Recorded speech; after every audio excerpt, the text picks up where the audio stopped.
بسم اللہ الرحمن الرحیم۔ السلام علیکم۔ آج 1 مارچ بروز جمعہ ہم بات کریں گے 2 اہم ایشوز کے حوالے سے۔ پاکستان تحریک انصاف نے ایک بڑی کامیابی حاصل کی ہے، ایک بڑا انتخاب جیتا ہے، اس کی تفصیل میں آپ کے ساتھ شیئر کروں گا، لیکن اس سے پہلے میں آپ کو بتانا چاہوں گا کہ آج اسپیکر کا انتخاب ہوا ہے قومی اسمبلی میں، اور پہلے جو سابق اسپیکر تھے انہوں نے انتخاب کروایا ہے راجہ پرویز اشرف، اور نیا جو مقابلہ تھا وہ پاکستان تحریک انصاف کے عامر ڈوگر اور دوسری طرف ایاز صادق جو پاکستان مسلم لیگ نون کے امیدوار تھے، ان کے درمیان یہ مقابلہ تھا۔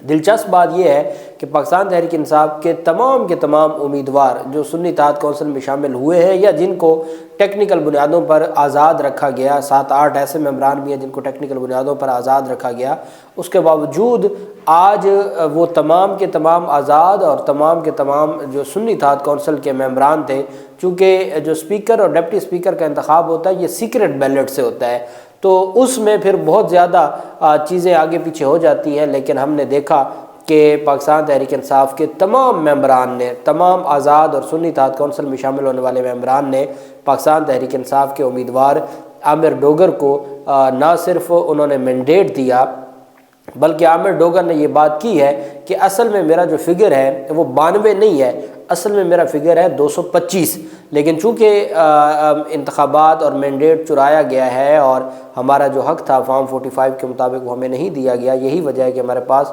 اور کوئی آپشن نہیں ہے سوائے اس کے کہ ہم عدالتوں کا دروازہ کھٹکھٹائیں، اور انہوں نے اس کے اوپر کہا کہ ہم نے احتجاجاً اس پورے پروسیس کا حصہ بنے ہیں، ہمیں پتہ ہے ہمیں انصاف نہیں دیا گیا، ہمارا جو حق تھا وہ ہمیں نہیں دیا گیا، لیکن اس کے باوجود ہم اس پورے کے پورے پروسیس کا حصہ بنے۔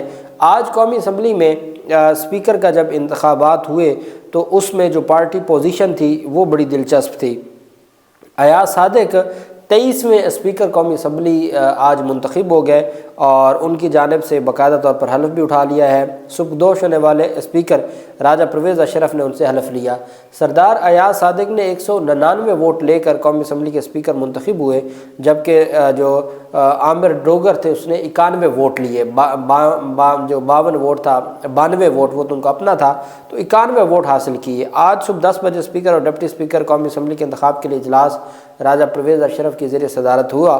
پہلے مرحلے میں اسپیکر قومی اسمبلی کے انتخاب کا عمل شروع ہوا۔ پولنگ کے بعد ووٹنگ کی گنتی کا عمل مکمل ہونے کے بعد راجہ پرویز اشرف نے اسپیکر کے نتائج کا اعلان کیا۔ بعد ازاں راجہ پرویز اشرف نے ایاز صادق نے قومی اسمبلی کے 23ویں اسپیکر کی حیثیت سے حلف اٹھایا۔ قومی اسمبلی کے جو اسپیکر کا انتخاب تھا، ٹوٹل 291 ووٹ ڈالے گئے، 1 ووٹ مسترد ہوا۔ اب وہ ڈپٹی اسپیکر کے عہدے کی انتخاب کی کارروائی کی نگرانی کریں گے، اور عمر ایوب کی جانب سے کہا گیا، جو وہاں گفتگو کی گئی اسپیکر کے انتخاب کے وقت، انہوں نے کہا کہ جعلی مینڈیٹ والے لوگ گھر میں داخل ہو چکے ہیں، اس لیے انہیں نکالا جائے۔ انہوں نے مزید کہا کہ قیدی نمبر 804 کو اسمبلی میں لایا جائے۔ عمر ایوب نے اس بات کا اعادہ کیا کہ ایوان نامکمل تھا کیونکہ الیکشن کمیشن نے ابھی تک قومی اسمبلی میں مخصوص نشستوں کی الاٹمنٹ کا اعلان نہیں کیا، جس پر اسپیکر راجہ پرویز اشرف نے کہا کہ اگر انہیں اعتراض ہے تو وہ الیکشن کمیشن سے رجوع کریں۔ اسپیکر کے تبصرے کے بعد سنی اتحاد کونسل نے نعرے بازی کی اور احتجاج کیا، جس کے بعد نئے قومی اسمبلی اسپیکر کے انتخاب کا عمل شروع ہو گیا۔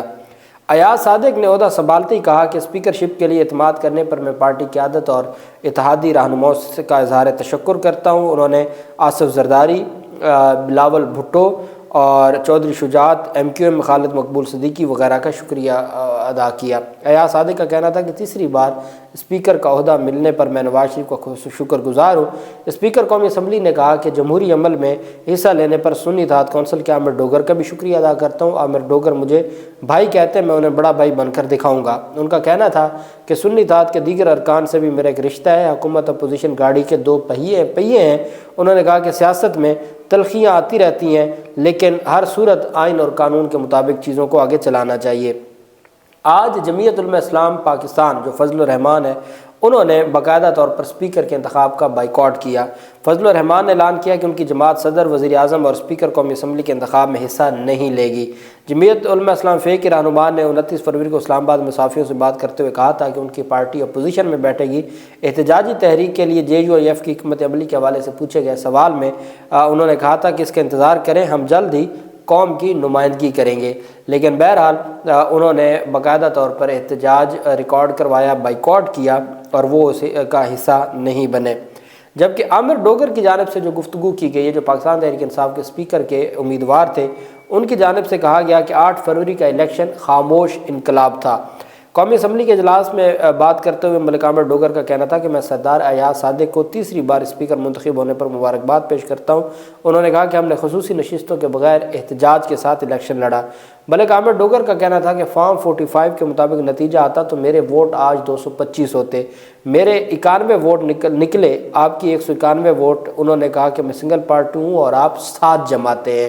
انہوں نے کہا میں سنگل پارٹی تھا، میرے 91 ووٹ تھے، آپ 7 جماعتیں مل کے 191 ووٹ آپ مشکل سے لیے، اور اگر فارم 45 کے مطابق انتخابات کا رزلٹ آتا جو قانون اور کے مطابق ضروری تھا تو میں 225 سیٹیں لے کے اسپیکر منتخب ہوتا۔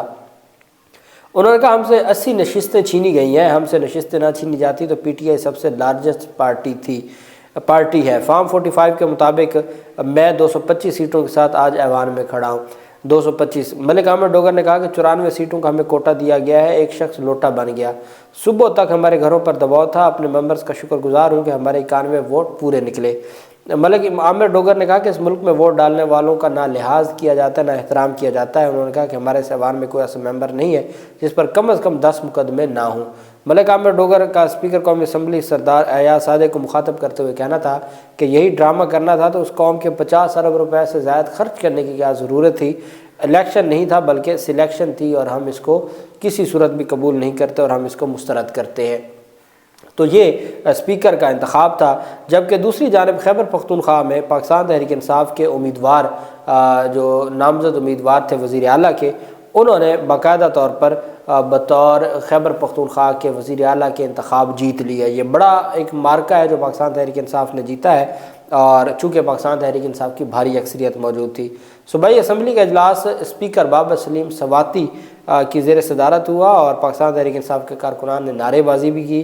اس موقع پر اسپیکر کی جانب سے بارہا خاموش رہنے کا کہا گیا۔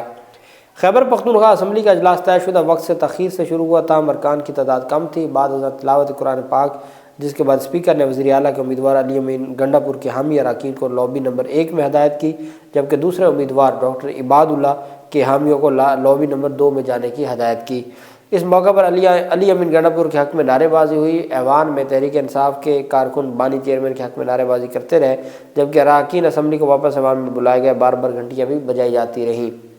بعد ازاں رائے شماری میں علی امین گنڈا پور 90 ووٹ حاصل کر کے خیبر پختونخوا کے وزیر اعلیٰ منتخب ہوئے۔ ان کے مد مقابل جو اپوزیشن کے نامزد امیدوار تھے ڈاکٹر عباد اللہ نون لیگ کے، انہوں نے صرف 16 ووٹ حاصل کیے۔ پاکستان کے قیام کے بعد علی امین گنڈا پور خیبر پختونخوا کے 20ویں وزیر اعلیٰ خیبر پختونخوا بنے ہیں۔ پاکستان تحریک انصاف کے چونکہ وہاں پر 87 ووٹ تھے، لیکن پاکستان تحریک انصاف کو 90 ووٹ ملا ہے خیبر پختونخوا میں، اور یہ میں سمجھتا ہوں کہ 3 جو ووٹ ہیں پاکستان تحریک انصاف کو مزید بھی زیادہ ملے ہیں، 2 ووٹ زیادہ ملے ہیں، اور یہ پاکستان تحریک انصاف کو کامیابی ملی ہے۔ علی امین گنڈا پور نے بڑی نپی تلی گفتگو کی ہے، پہلا ان کا خطاب تھا بطور وزیر اعلیٰ منتخب ہونے کے بعد، اور انہوں نے تمام ارکان سے کرپشن نہ کرنے کا قرآن پاک پر باقاعدہ حلف لے لیا ہے۔ آج پہلی تاریخ تھی، وہ انتخاب جیتے، وہ وزیر اعلیٰ مقرر ہوئے، اور پہلا کام انہوں نے کیا کہ قرآن پاک پر حلف لیا کہ نہ میں نہ میری کابینہ کے لوگ کرپشن نہیں کریں گے، میری اسمبلی کے لوگ کرپشن نہیں کریں گے، اور جو کرپشن کرے گا ہم اسے چھوڑیں گے نہیں۔ پاکستان تحریک انصاف کے رہنما علی امین گنڈا پور نے وزیر اعلیٰ خیبر پختونخوا منتخب ہونے کے بعد اسمبلی سے پہلا خطاب کیا، اور اس میں کہا کہ کرپشن ایسا ناسور ہے جو اس ملک کی تباہی کا باعث ہے۔ تمام ممبران اسمبلی قرآن پر حلف اٹھائیں، نہ کرپشن کریں گے نہ کرپشن کرنے دیں گے۔ تمام اراکین حلف اٹھائیں، جو کرپشن کرے گا ہم اس کو نہیں چھوڑیں گے۔ علی امین گنڈا پور کا کہنا تھا کہ یہ لوگ باہر سے آ کر لوٹ کر واپس چلے جاتے ہیں، ہم یہاں پر نیا قانون بنائیں گے، کوئی چوری کرے گا اس کے خلاف ہم جہاد کریں گے۔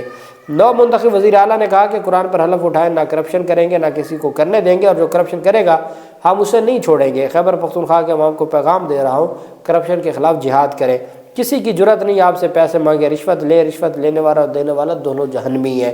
علی امین گنڈا پور نے تمام اراکین سے کرپشن نہ کرنے کا حلف قرآن پاک پر لیا، اور کہا ارکان کھڑے ہو کر قرآن پر حلف دیں، نہ کرپشن کریں گے نہ کرنے دیں گے۔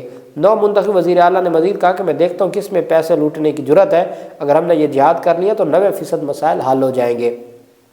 دہشت گردی کے حوالے سے علی امین گنڈا پور کا کہنا تھا کہ ہم سب سے پہلے دہشت گردی ختم کریں گے، کوئی قوم بغیر امن کے ترقی نہیں کر سکتی، ہم سب سے پہلے اپنے لوگوں اور بچوں کو محفوظ کرنا ہے، ہماری قوم عوام نے قربانیاں دی ہیں اور شہادتیں دی ہیں، امید ہے کہ اللہ ہماری نیت قربانیوں کو دیکھ کر ہم پر رحم فرمائے گا۔ اور ساتھ کہا کہ اللہ سے دعا ہے کہ دہشت گردی کرنے والوں کے ذہنوں کو اللہ بدل دے۔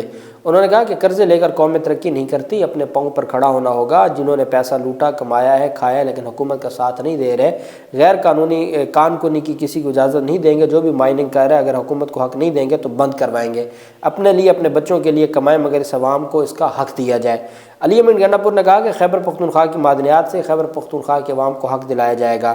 انہوں نے کہا کہ تیار رہو، حق نہ ملا تو ساڈا حق اتھے رکھ، یہ نعرہ ہم بلند کریں گے۔ پاکستان ہمارا ملک ہے، ہمیں اس بات کی خوشی ہے، ہم نے ریاست مدینہ کے ماڈل کو فالو کرنا ہے۔ یکم رمضان سے خیبر پختونخوا عوام کو ہیلتھ کارڈ ملنا شروع ہو جائے گا، بہت بڑی خوشخبری سنائی کہ یکم رمضان سے ہی ہیلتھ کارڈ ملنا شروع ہو جائے گا۔